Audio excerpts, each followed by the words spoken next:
The first thing Nora Bell threw into the snow was not food. It was the last dry bundle of firewood on her sled.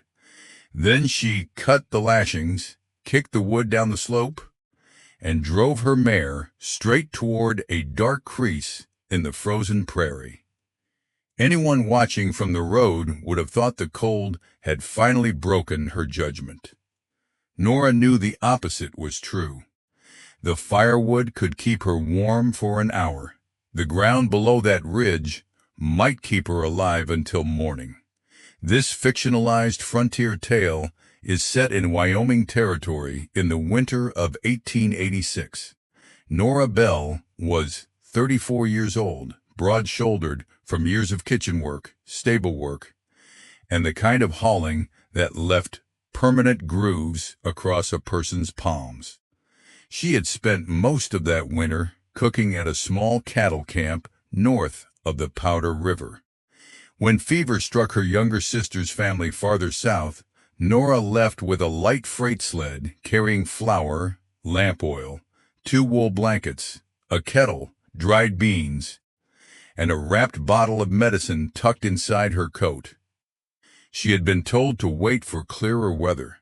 She had also been told the sky was harmless. That second piece of advice mattered more. At noon, the western horizon had disappeared behind a pale sheet that looked almost like fog. By 1 o'clock, the sun had become a dull coin.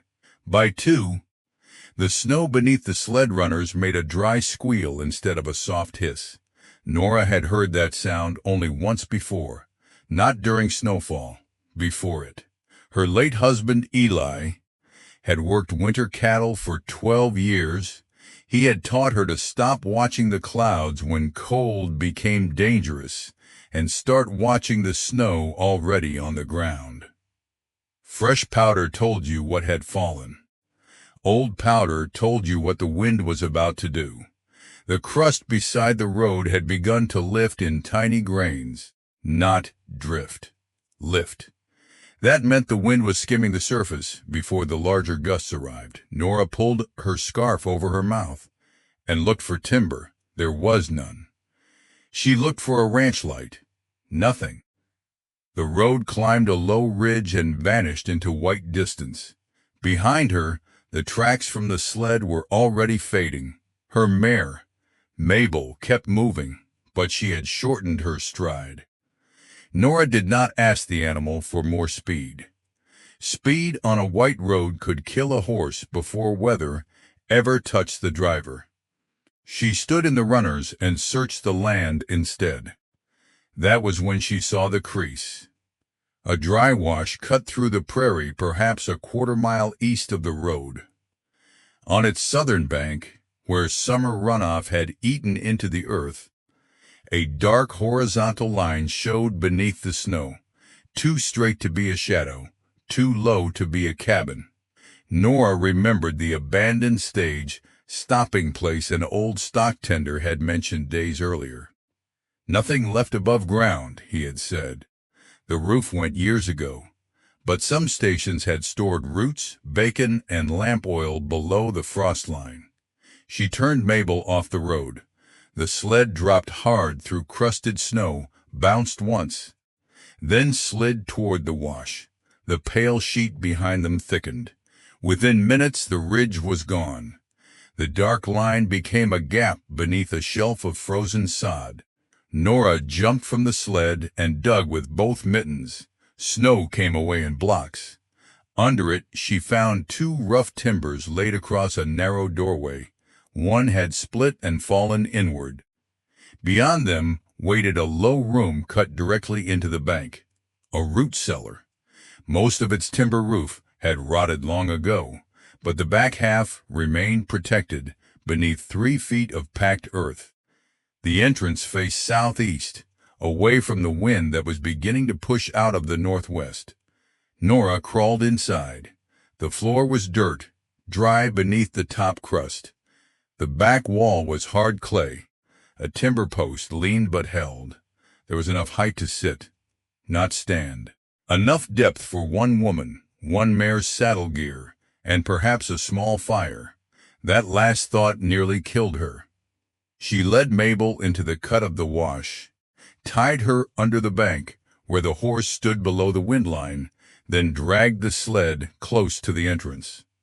The mare could not fit inside the cellar. Nora hated that, but the wash gave the animal a better chance than the open ridge. She unloaded the blankets, medicine, kettle, beans, flour, lamp oil, hatchet, and the dry firewood she had carried all day. Then the wind struck. Not a gradual rise, a blow. Snow crossed the wash sideways so fast that the opposite bank vanished.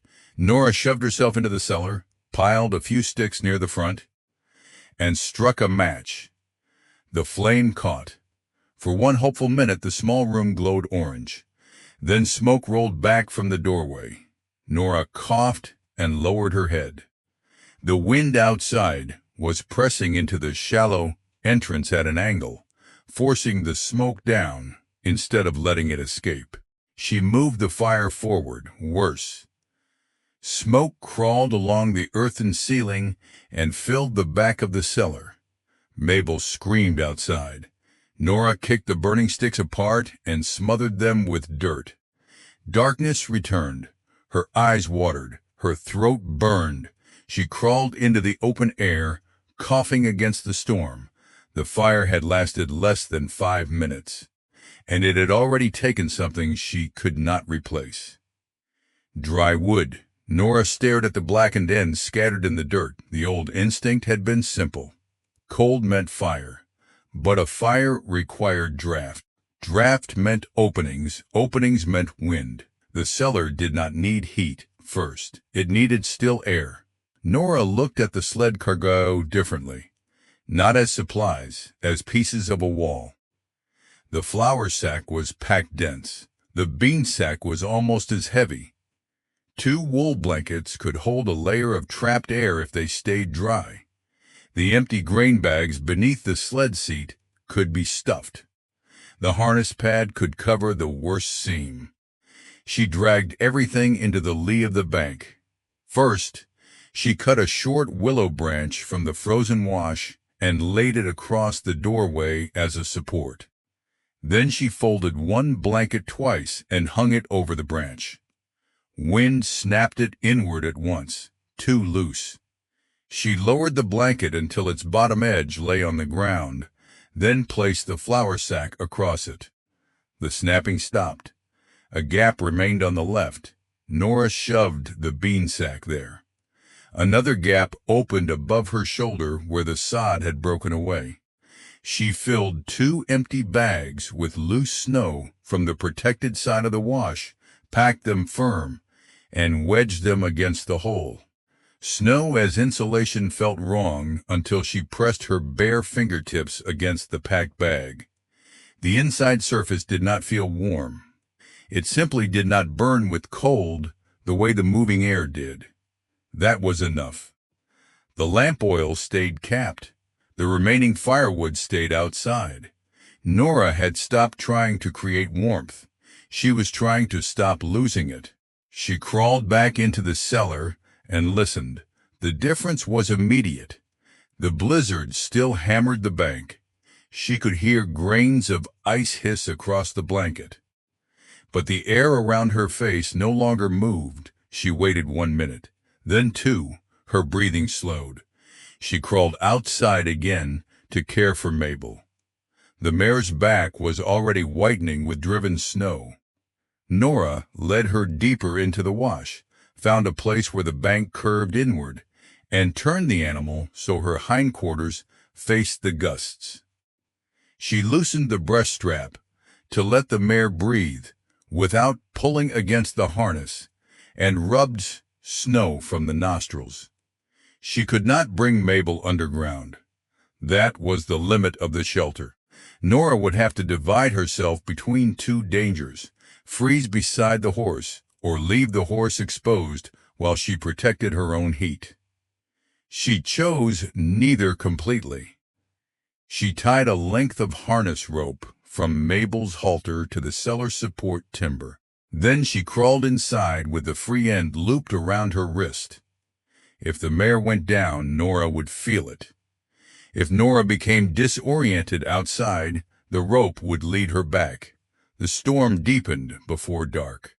There was no sunset. Day simply lost color. Every half hour, Nora checked Mabel. Each trip took less than a minute. Each trip stole heat from her clothes.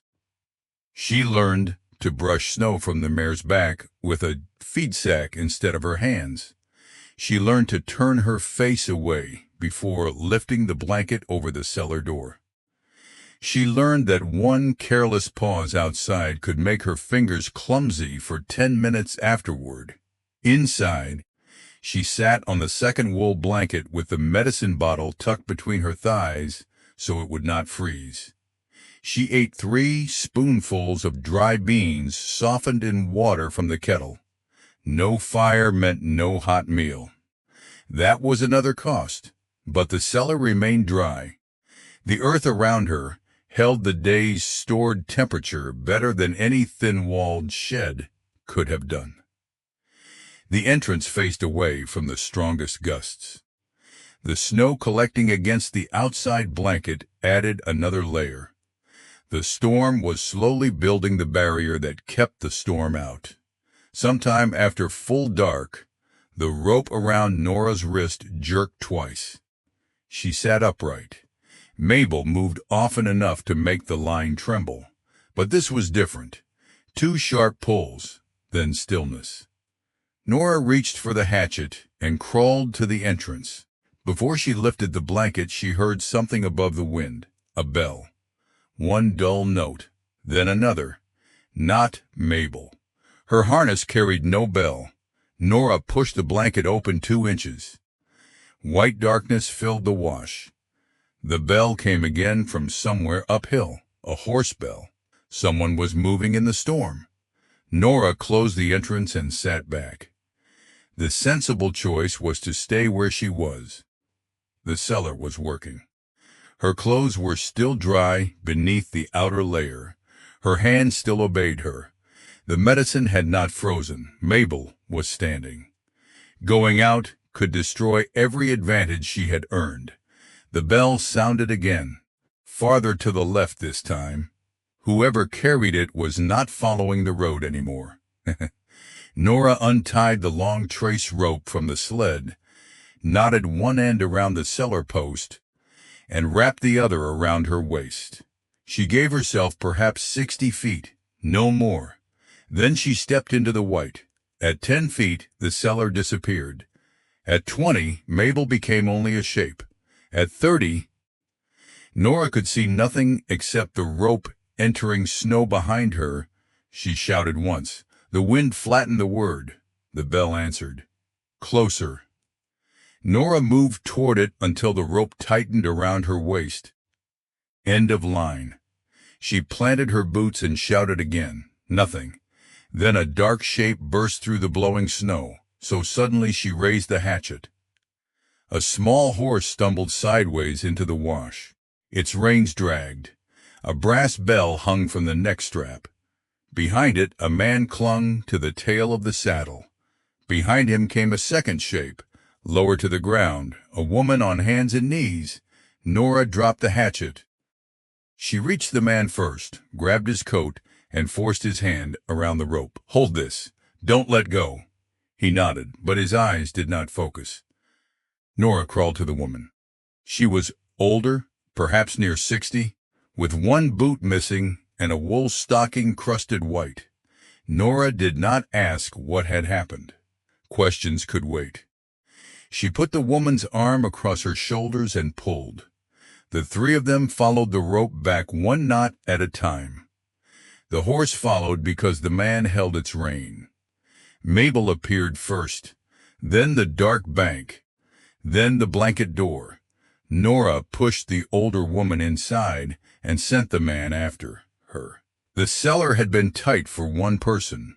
For 3, it became a box of knees and shoulders. That was exactly what they needed. The stranger's body heat changed the room within minutes. The man said his name was Tom Vey. He worked as a hired driver for a ranch family moving south. The older woman was Mrs. Agnes Ward, his employer's mother. Their wagon had overturned on the ridge when the lead team panicked. 2 men had stayed with it. Tom had taken the saddle horse to look for lower ground. Mrs. Ward refused to remain beside a wagon that was already disappearing under drift, so she came with him. Nora listened, then looked toward the blanket. 2 men were still on the ridge. Tom understood her expression. "You can't reach them," he said. Nora did not argue. He was right. The rope had found Tom and Agnes only because their horse crossed within 60 feet of the wash. The ridge could have been 200 yards away, or half a mile. In a whiteout, distance stopped meaning what people thought it meant. Nora had a working shelter. Leaving its tether for an unknown direction would not be courage. It would be surrendering the one thing keeping them alive. She hated the decision anyway. Agnes pulled the blanket tighter around her shoulders. "They know the wagon," she said through chattering teeth. "Both have robes. Let the bank save who it can save." No one spoke after that. The sentence was not comfort. It was a boundary. Nora checked Agnes's bare foot. The skin was pale but not hard. She wrapped it in an empty grain bag, then a strip torn from the dry inner edge of her own blanket. Tom flexed his hands until the fingers moved normally again. They shared water. They did not drink the lamp oil, burn the last wood, or reopen the entrance to search for a miracle. They preserved air, dryness, and movement. Every so often, Nora made all 3 of them change position. Tom rubbed Agnes's hands. Agnes counted backward from 100 to keep herself alert. Nora tugged the rope tied to Mabel, felt the mare answer, and allowed herself one breath of relief. Near midnight, the blanket at the doorway began to bow inward. A low bulge grew near the bottom. Snow was piling against it. Tom reached to push the drift away. Nora caught his wrist. "Leave it!" He frowned. The pile outside looked like a threat. But it was not moving air. It was becoming mass. The pressure against the blanket increased, then stopped. The lower half of the doorway was now buried. The hiss of wind softened. The cellar grew darker and calmer. Tom understood. He pulled his hand back. They would need to dig out later. For now, the snow was doing what their wall could not do alone. It was sealing them in. That was the trade. Safety now for work later. Hours passed without any of them knowing how many. Nora's legs cramped. Agnes dozed and woke. Tom whispered the names of the 2 men at the wagon. Once, then, never again. The worst moment came not when the wind was loudest, but when it stopped. The silence arrived so suddenly that all 3 lifted their heads. Tom reached for the door. Nora shook hers. A lull was not an ending. She waited. 30 seconds later, the second blast struck from a slightly different angle, hard enough to shake dirt from the roof beam. Tom stared at her. Nora said nothing. There was no lesson left to explain. The wall had just explained it. By morning, the storm had become a long, steady breath instead of a roar. Nora tested the rope to Mabel. A pull answered, then another.